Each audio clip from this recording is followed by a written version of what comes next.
Hello. Welcome to the virtual lemonade stand. How's everyone doing?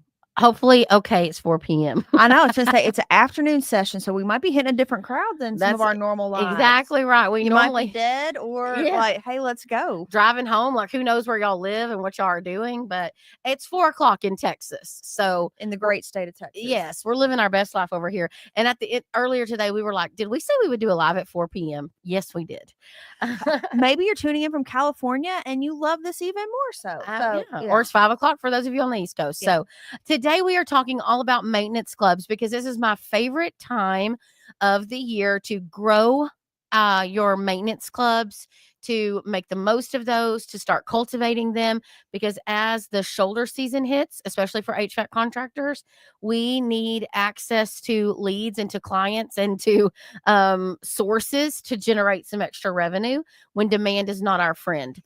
And also maintenance clubs are great when demand is not your friend, take care of these people so that when demand is on your side, people off the street who are not your existing customer, you've already serviced your existing customers, found out problems and service those problems that would have been a for sure problem when the demand is high, so that you can open up opportunity and create capacity to take care of new customers. So it's the way to service all the peoples, if Yeah. you will. Yeah, and one thing, like maintenance clubs, we get kind of furious sometimes. I'm like, why would you not have a maintenance club? And again, they started out, I'm from the school of where they started out as Texas Tough back in the day. Carrier released this program, like, I think it was in the 90s, I'm pretty sure. And they released this thing all about Texas Tough, and it was how to keep your system safe. And that's really evolved into becoming something really cool. At Lemon Seed, we love to make those maintenance clubs really reiterate some piece of your brand.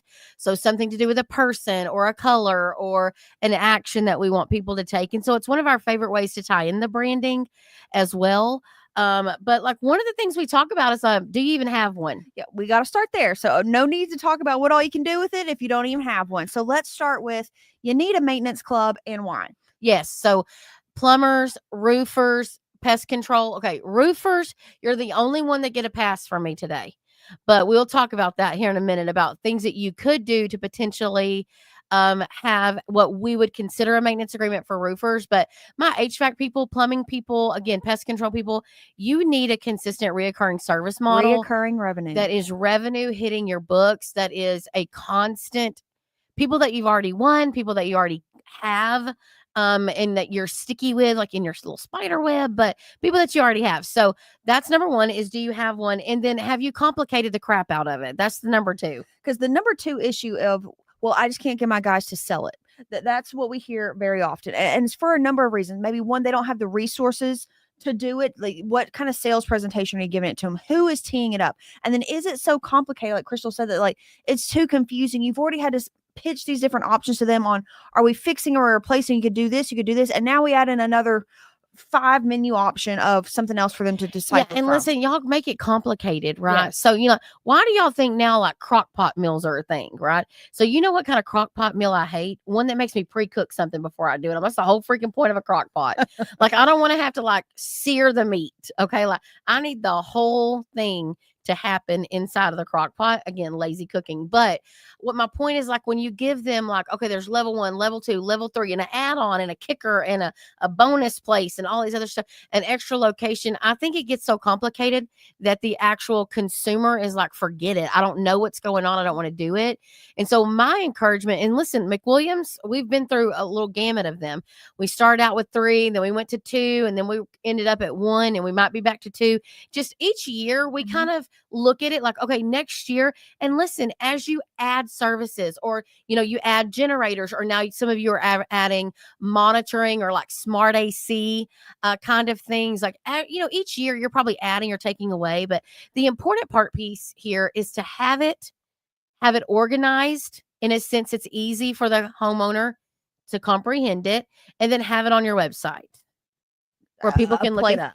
correct, and that your team knows about it and knows how to talk to people about it. But I think you had a great point there that I want to elaborate on a little bit, is like, you do need to relook at it about every year or so. Okay. Sure. Because like those things, you might have added services, added verticals, might have added more monitoring than true maintenance and stuff. And it just goes to show that like what got you here won't get you there. Okay. And what you did in 1999 is probably not the exact same thing of what you should be doing here in 2025 and gearing up for next year in 2026. So don't take your eye off the ball just because like you might have answered number one, our first question. Do you have one? You're like, yes, check. Okay, got it. But you probably do need to do a little evaluation and deep dive into it. So Yes, it's absolutely. So, just every year you need to be intentional. Like lemon seed, if you're on a plan with lemon seed, we talk about your maintenance club at every flipping meeting, okay? Because because it's it's that important. important. Yeah, it's it. Well, first, why do y'all have it if we're not going to make people do it, right? Mhm. So why even have a maintenance agreement if you're literally going to get on a call as a person that is writing paychecks and say, well, I just can't get my team to do it. Well, there's one of two problems. Either you're the problem or they're the problem, but one of them needs to change. A leadership problem, yeah, or a culture problem. Yes. One of them exactly needs right. it's not to me, it's not okay to be like, they just won't sell it. Well, you better figure out why. Because that is how, when you want to see how people, especially those of us that have mild seasons, right? So in Texas, you know what kicks you in the teeth as an HVAC company? November. Like it just kick you in the mouth. And unless all of a sudden you get ice storms or something wild and crazy, you suck wind for a few months because there's literally zero demand. So utilizing those maintenance club members to offer insulation or IAQ or additional services like plumbing services or generators or air duct cleaning. I mean, all of a sudden you start having more hope because you can get real gritty on other offerings. But it's about building up this treasure trove of clients that you can soft sell to. And listen, if the first time you talk to them is when you're desperate for a lead, I think they're probably like, what? Where'd they come from? Correct. But if y'all are doing traditional cultivation of your existing database through consistent email marketing and things like that, so it's right that sweet spot. Don't overdo it, don't underdo it. You then have them like on your team, right? So then you reach out and say, hey, guess what? And be honest with people, right? Hey, guess what? It's definitely the slower season for the heating and air conditioning people, but we are running a too hot to handle deal on our IAQ equipment or, programmable thermostats. Excuse me.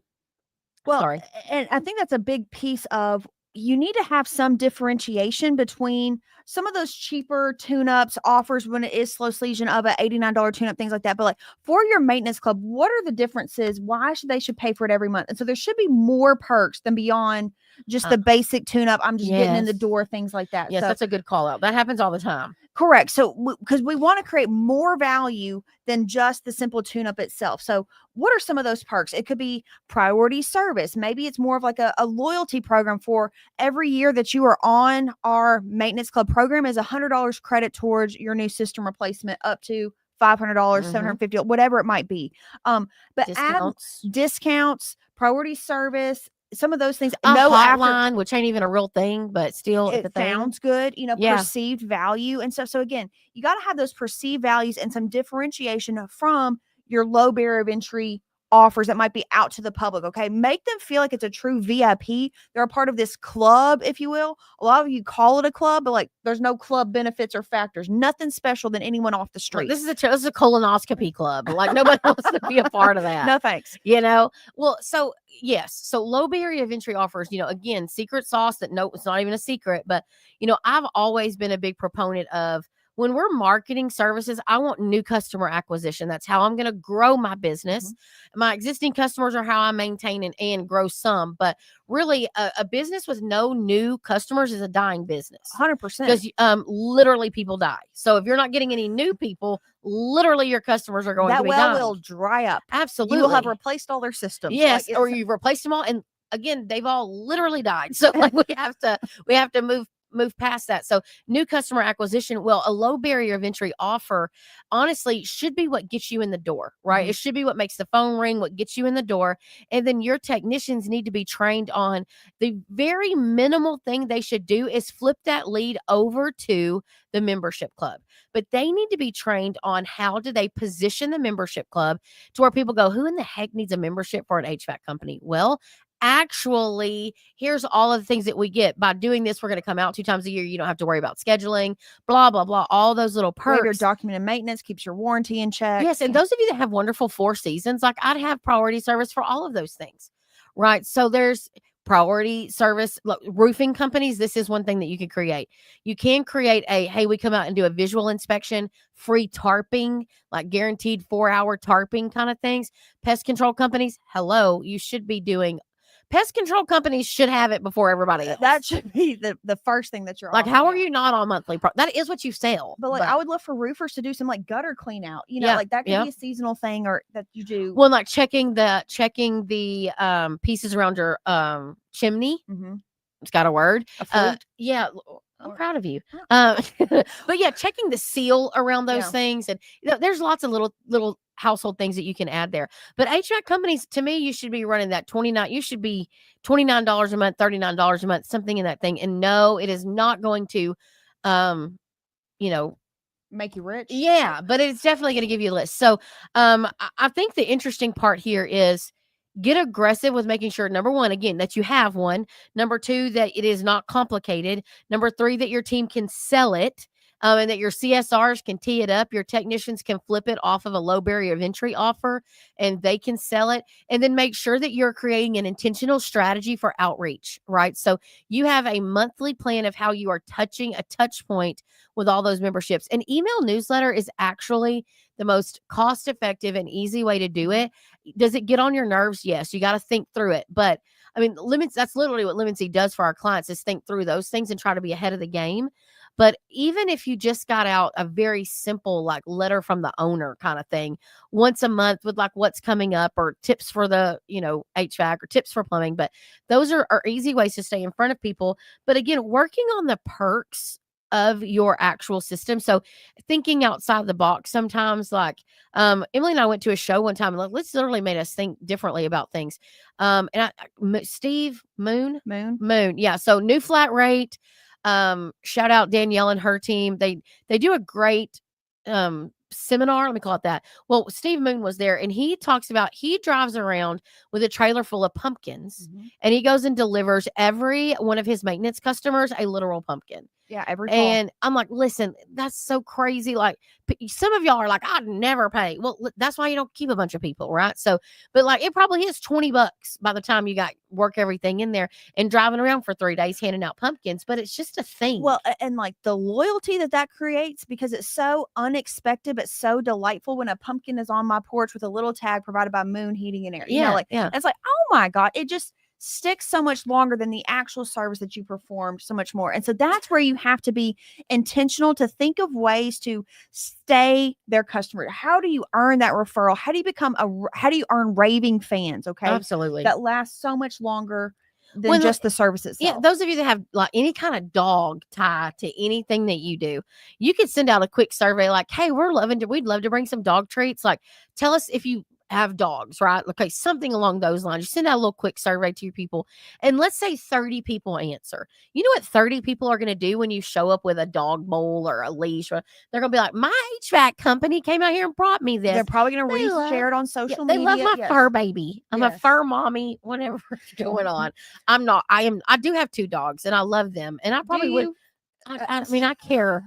She feeds them. Yeah, I'm just not like, oh my God, I'm not going to put it in a stroller, like put it in a onesie, or put either one of them in that. But, those are just some Christmas ornaments. And, I get y'all a tin of pecans. I don't care, but something that just keeps you active there. Like, this truly can be an intentional strategy that many of you are undervaluing. I think most of you pay attention to this, but I think a lot of you may be undervaluing when you have an attention to it. So, the saying is you should have 1,000 members for every million you do in service.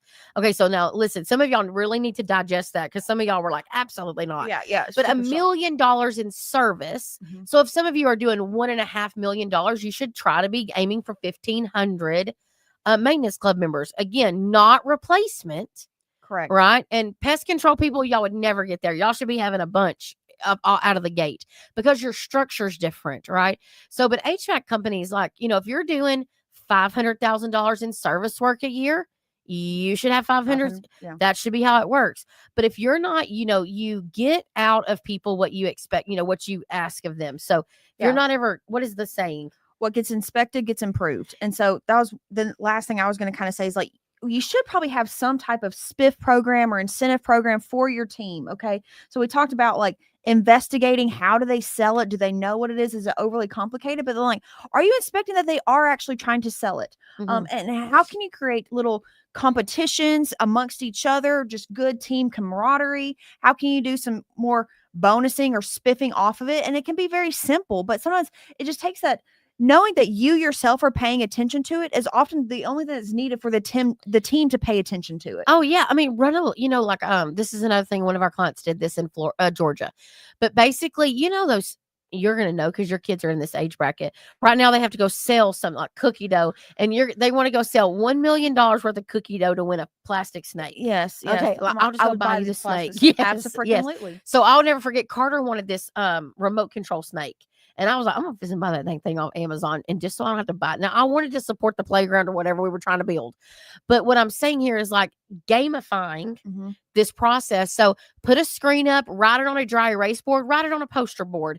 But when they hit certain milestones themselves as an independent technician or CSR, they win something. So one time I did a jewelry challenge, and it was like all this Kendra Scott jewelry. So, once the CSR sold 5, that gave them a $50 gift card to Kendra Scott. And then some of them would like immediately go buy something. And some were like, I want $300. Well, listen, did I have to go spend some money at Kendra Scott? I sure did. But do you know what we did? We all huddled around a computer and they were like, oh my gosh, girl, that's great. And listen, you know what? It built up camaraderie. They were cheering for each other because they just wanted some Kendra Scott, and it just gamified and made it fun. And sometimes owners, we can get our own way, like, just go buy the Kendra. Like, it's not that big of a deal. Like, but like, what's not a big deal to you is sometimes the biggest deal to them. And so get out of your own way, try some of these things, get their buy-in and stuff. And again, things that matter to them should matter to you. Yeah. And so sometimes the most back to basics, let's strip this down, just be good, investigating our KPIs, measuring them so that they can be improved, and then celebrating those wins. Sometimes that's all it takes. So get out of your own way. Like, they're not going to appreciate that. It doesn't matter. Yeah, absolutely. Like one of the things too, I remember is like we did team A versus team B, and the winning team got a steak dinner. And like Trey and the leadership team, I think, cooked this steak dinner. And I mean, at the end, it was coming down like it was them today and them tomorrow. And it was more fun just with that. We also gave away a 4-wheeler one year, and this sounds absurd, but we did it for like 6 months. They could earn these like tickets for all again, gamification, but earn these tickets. And then we drew out somebody to win. And one of our helpers won. It was like a 19-year-old dude won the 4-wheeler, and you would have thought he was the winner of the Publishers Clearinghouse. Hashtag aging myself. But I mean, the team just went crazy when they said, they called out his name, and everybody was like, oh my God, and people were like, oh man, but they were so excited for him. And they talked about that for literally years afterwards, just because all of a sudden you're like, I cannot believe you won that trip or that whatever. And so I think that 4-wheeler cost us like, let's say $8,000, right? But at the end of the day, we ran 6 months of gamification, bingoing, trying to get IAQ sales up and all this stuff. And it just really worked. So, well, we just wanted to come on today. This is a quick little sip of lemonade to all around maintenance clubs. Now is your time to focus on it, give it some attention. Again, if you need support, Lemon Seed I would love to talk to you. Lapita would love to talk to you. It's the end of the month, so we're rolling through deals, but we're about to change, go into October, and now it is about to get busy. Most of y'all need us to be helping you pay attention to your maintenance club. We can help you build one or learn to market one better. It's been a great day. I think we'll see y'all on Tuesday. I think we're going live again next week. Sounds great. Yeah. So if you need help with your maintenance club, how to do the actual perks, how to get it actually implemented, how to teach your team to sell and stuff, that's what Lemon Seed does. So visit us online, lemonseedmarketing.com, fill out our form, and you will get to talk to Crystal or Lupita, and we can help you out. So thanks so much for joining. We will talk to you next time. Bye.